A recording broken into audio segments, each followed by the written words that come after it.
En el corto plazo, Estados Unidos necesita muy poco a Nicolás Maduro. El director del Programa Latinoamericano de Energía del Instituto Baker de la Universidad de Rice y una de las voces más influyentes en la industria petrolera, afirma que la flexibilización de sanciones por parte de la administración Biden es el incentivo que recibiría el presidente de Venezuela por volver a la negociación con la oposición. Sin embargo, la necesidad de flujo de caja y legitimidad de Nicolás Maduro no le permite realmente tener la sartén por el mango. Para usted, ¿fue positivo el anuncio del restablecimiento de los diálogos entre el gobierno de Maduro y la oposición? ¿Es positivo que haya algún tipo de negociación? Y el tema humanitario es importante. Venezuela está en una situación económica gravísima, sobre todo la gente más vulnerable. En términos políticos, soy relativamente escéptico de que se logre avanzar lo suficiente para crear las condiciones para una elección limpia y democrática. Pero el hecho de que no haya otras alternativas sobre la mesa hace que haya que profundizar lo que se pueda en esa área.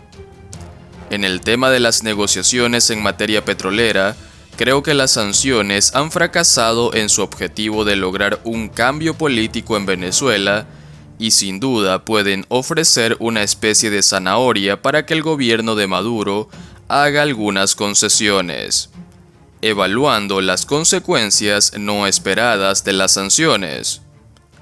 Hoy, prácticamente todo el dinero que fluye de las exportaciones de Venezuela, que son básicamente a China a través de terceros países y de una manera oscura, es un flujo no transparente.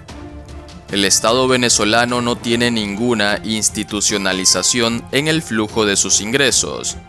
Que el dinero fluya de forma más institucionalizada es mejor. ¿Qué peso tiene el tema petrolero en esta negociación? Tiene un peso muy grande.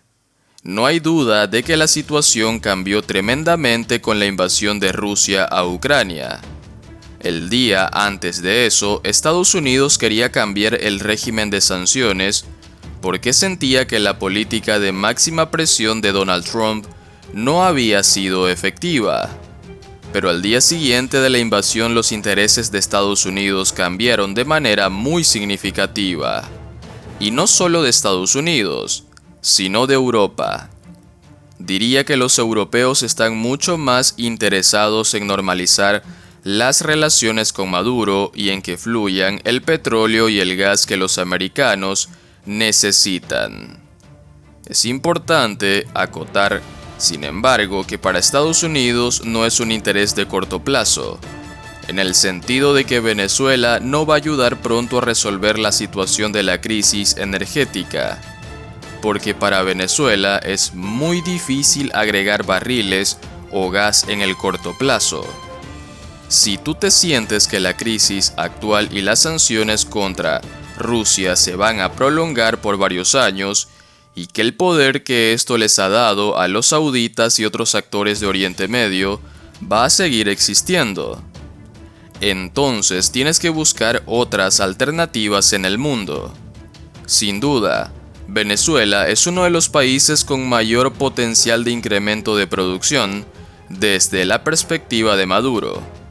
El problema es que hoy tiene que vender su petróleo por las vías de los caminos verdes, con un descuento elevadísimo.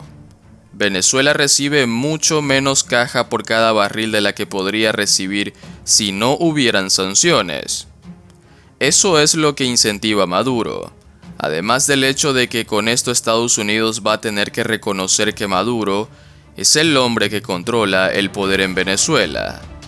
Así para Maduro esto es políticamente importante, pero también económicamente atractivo.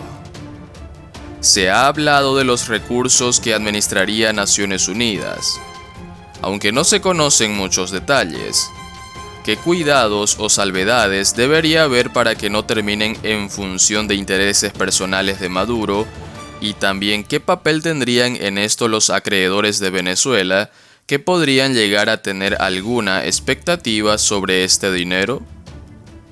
Es un tema lleno de aristas porque obviamente hay un montón de acreedores internacionales que están interesados en ese dinero.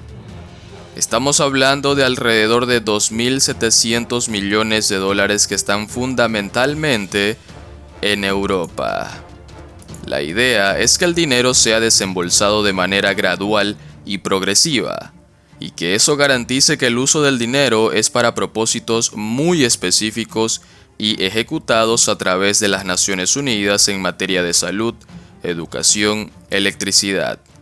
Sabemos que en la historia ha habido casos equivalentes en los que hubo corrupción, como el famoso caso de Irak, en el que las Naciones Unidas estuvo involucrada en el intercambio de venta de petróleo de gobierno de Saddam Hussein por ayuda humanitaria y después se descubrió que allí hubo corrupción, que en términos de monto no fue tan significativo en relación con el monto total, pero fue un escándalo que tuvo un impacto tremendo incluso en las Naciones Unidas. Entonces, sin duda, es un tema complejo y delicado, pero creo en principio que la manera como lo están estructurando es razonable. Para Maduro estaría la ventaja de que, por ejemplo, si se resuelve el tema de electricidad en Venezuela, eso lo favorece a él porque los ciudadanos van a estar más contentos, y eso puede favorecer el gobierno. En todo caso, creo que el propósito de evitar que esos fondos se usen para el beneficio personal de Maduro o de su círculo de poder, creo que está garantizando que no sea así. ¿Usted cree, como dicen muchos, que Maduro llega fortalecido a estas negociaciones en medio de las necesidades energéticas globales, una situación interna que relativamente ha venido mejorando? ¿O por otro lado, cree que Maduro es el necesitado al no tener liquidez al buscar legitimidad? ¿Quién necesita más a quién en esta negociación? Da la sensación de que Maduro tiene la sartén por el mango y está muy fortalecido, y que Estados Unidos está más desesperado de lo que debería. Creo que Estados Unidos necesita muy poco a Maduro en el corto plazo, desde la perspectiva energética, y que es más una apuesta de largo plazo. Por tanto, podrían ser relativamente pacientes en la negociación. Creo que eso se combina con la desesperación de los europeos que presionan a Estados Unidos y con el hecho de que la propia administración Biden, independientemente de todo este tema energético, quería avanzar en cambiar la política de Venezuela, tratar de poner una zanahoria para que Maduro negociara.